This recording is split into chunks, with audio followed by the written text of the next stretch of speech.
ہمارا دین ہمیں بدشگونی لینے سے منع کرتا ہے۔ ہمارا دین ہمیں یہ حکم دیتا ہے کہ ہم ہمیشہ اللہ تبارک و تعالیٰ پر توکل کریں۔ اللہ پر بھروسہ کرنا، اللہ پر یقین رکھنا، یہ ایک بندہ مومن کی صفت ہے۔ مومن کبھی بھی کسی سے بدشگونی نہیں لیتا۔ مومن کا یہ یقین ہوتا ہے کہ کوئی چیز مجھے نقصان نہیں دے سکتی، کوئی شخص مجھے نقصان نہیں دے سکتا، کسی وقت کی وجہ سے مجھے نقصان نہیں ہو سکتا، کوئی دن نقصان دینے والا نہیں ہے، بلکہ اگر فائدہ دینے والی ذات ہے تو وہ بھی میرے رب کی ہے، اور اگر کوئی مجھے نقصان دے سکتا ہے تو وہ بھی میرا رب ہی مجھے دے سکتا ہے۔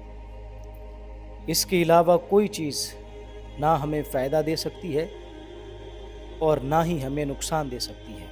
یہ کریم علیہ الصلوۃ والسلام نے ارشاد فرمایا الطیرۃ شرک، الطیرۃ شرک ثلاثا۔ حضور نے 3 مرتبہ فرمایا بدشگونی لینا شرک ہے، بدشگونی لینا شرک ہے۔ اور پھر حضور نے فرمایا وما منا الا ولکن اللہ یذھبہ بالتوکل۔ فرمایا اگر بدشگونی کو دور کیا جا سکتا ہے تو وہ توکل کے ذریعے، اللہ تبارک و تعالیٰ پر بھروسہ کر کے ہم بدشگونی کو اپنی زندگیوں سے نکال سکتے ہیں۔ شگون کا مطلب یہ ہوتا ہے کہ بندہ کسی شخص کو یا کسی دن کو یا کسی وقت کو یا کسی لمحے کو اپنے لیے اچھا جانے یا اس کو برا جانے، اور کہے کہ اگر اچھائی ہوئی ہے تو یہ اس لمحے کی وجہ سے، میرے اوپر برائی ہوئی ہے تو یہ اس لمحے کی وجہ سے، یا اس شخص کی وجہ سے، یا اس وقت کی وجہ سے، تو یہ ہوتی ہے بدشگونی۔ عرب کے لوگ اس طرح کی بدشگونی لیا کرتے تھے۔ وہ ایک پرندے کو پکڑتے اور اس کو اڑاتے ہیں۔ اگر وہ پرندہ دائیں جانب اڑ جاتا تو کہتے کہ اب ہمیں کام کر لینا چاہیے کیونکہ یہ ایک اچھا پھال آیا ہے، اور اگر وہ پرندہ بائیں جانب اڑ جاتا تو عرب لوگ کہتے کہ یہ ہمارے لیے اچھا نہیں ہے، لہٰذا ہمیں یہ کام ترک کر دینا چاہیے۔ نبی کریم علیہ الصلوۃ والسلام نے ان کا رد فرمایا، اور حضور نے فرمایا لا حامۃ ولا سفر ولا طیرۃ۔ فرمایا بدشگونی نام کی کوئی چیز نہیں ہے، کوئی پرندہ نہ تمہیں نقصان دے سکتا ہے اور نہ ہی وہ فائدہ دے سکتا ہے۔ فائدہ دینے والی ذات بھی اللہ کی ہے، اور اگر نقصان بھی آتا ہے تو کوئی شخص تمہیں یا کوئی پرندہ تمہیں نقصان نہیں دے سکتا۔ تو حضور نے اسے ہمیں منع فرمایا۔ ہمارے معاشرے میں مختلف قسم کی بدشگونیاں لی جاتی ہیں۔ مثال کے طور پر کوئی شخص اس نے سفر کا ارادہ کیا، ابھی گھر سے نکلا ہی تھا کہ راستے میں بلی آ گئی، تو اس نے کہا کہ اب بلی نے میرا راستہ کاٹ لیا ہے، لہٰذا اب سفر کرنا اچھا نہیں ہے، حالانکہ نبی کریم علیہ الصلوۃ والسلام نے ہمیں اس سے منع فرمایا۔ یہ بھی ایک قسم کی بدشگونی ہے۔ آقا کریم علیہ الصلوۃ والسلام نے ارشاد فرمایا، حضور نے فرمایا کہ 3 چیزیں ایسی ہیں کہ جو بلند درجات میں کمی کا باعث بنتی ہیں۔ فرمایا ان میں سے ایک یہ ہے کہ کوئی شخص سفر کا ارادہ کرے اور بدشگونی کی وجہ سے اس سفر کو ترک کر دے۔ تو کبھی بھی سفر کو ترک نہیں کرنا چاہیے، چاہے بلی سامنے آ جائے یا چاہے کوئی اور جانور ہمارا راستہ کاٹ لے، بلکہ اللہ پر توکل کرتے ہوئے اپنے سفر پہ نکل جائیں، اور جس کام کا ارادہ رکھتے ہیں اللہ پر توکل کرتے ہوئے، اللہ پر یقین رکھتے ہوئے، اللہ پر بھروسہ رکھتے ہوئے اس کام کو کر کے واپس آ جائیں۔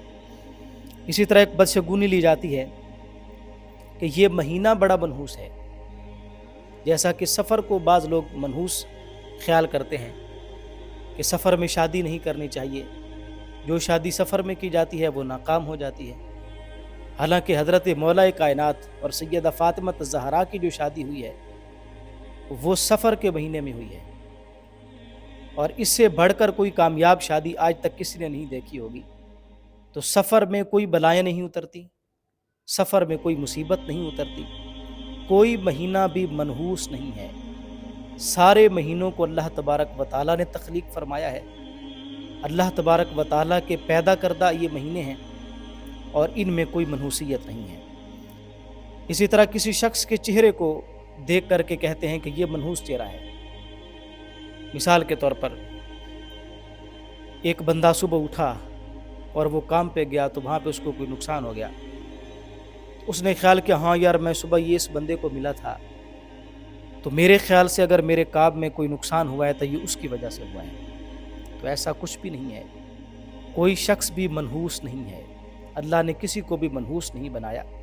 ایک بادشاہ تھا، تو اس کی رعایا میں یہ مشہور تھا کہ ایک شخص ہے اور جو بھی اس سے ملتا ہے اس کا نقصان ہو جاتا ہے۔ لوگوں نے بادشاہ سے کہا کہ آپ بھی اگر اس کو مل کے دیکھ لیں تو آپ کو بھی تجربہ ہو جائے۔ تو بادشاہ نے کہا ٹھیک ہے، اس شخص کو بلایا گیا، بادشاہ اس سے ملا، ملنے کے بعد وہ جب تیاری کرنے کے لیے گیا اپنے محل میں جانے کے لیے، تو اس نے اپنے جوتے میں اپنا پیر ڈالا تو اس کو بچھو نے ڈنگ لگا لیا۔ بادشاہ اس کو یقین ہو گیا کہ ہاں واقعی ایسا ہے جیسے مجھے لوگوں نے بتایا تھا۔ تو بادشاہ نے اس شخص کو قید کر دیا۔ کافی دنوں کے بعد بادشاہ نے جب اس کو وہاں سے نکالا اس کو جلا وطن کرنے کے لیے، تو بادشاہ نے کہا کہ تو منحوس ہے، اس لیے کہ جب میں نے تجھے دیکھا اس کے بعد مجھے بچھو نے ڈس لیا، مجھے نقصان ہو گیا۔ تو وہ بندہ مسکرانے لگا، وہ کہنے لگا تم مسکراتے کیوں ہو، میں تو تجھے جلا وطن کرنے لگا ہوں۔ تو وہ شخص کہنے لگا بادشاہ میرے سے بڑھ کر تو آپ منحوس ہیں۔ تو وہ کہنے لگا وہ کیسے؟ کہا کہ آپ نے مجھے دیکھا تو آپ کو بچھو نے ڈس لیا، اور میں نے آپ کو دیکھا تو مجھے اتنے دن کے لیے قید کاٹنی پڑی، تو مجھے بتائیں کہ میرے سے بڑھ کر آپ منحوس ہیں یا میں منحوس ہوں؟ تو کوئی شخص بھی منحوس نہیں ہوتا، کوئی وقت منحوس نہیں ہوتا، کوئی مہینہ منحوس نہیں ہوتا، کوئی جانور منحوس نہیں ہوتا۔ اللہ تبارک و تعالیٰ نے کسی کو منحوس نہیں بنایا ہے۔ نبی کریم علیہ الصلوۃ والسلام نے ہمیں ایک دعا سکھائی۔ آقا کریم علیہ الصلوۃ والسلام نے فرمایا کہ جب بھی تمہارے دل میں بدشگونی پیدا ہو تو یہ دعا پڑھ لیا کرو، اللہم لا طیر الا طیرک ولا خیر الا خیرک ولا الہ غیرک۔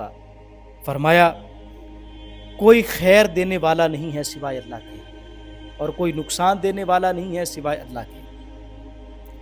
تو یہ ہمارا عقیدہ ہونا چاہیے، یہ ہمارا یقین ہونا چاہیے، اللہ تبارک و تعالیٰ پر ہمارا یہ توکل ہونا چاہیے۔ اللہ تبارک و تعالیٰ کی بارگاہ میں یہ دعا ہے کہ اللہ تبارک و تعالیٰ ہمیں بدشگونی سے بچائے۔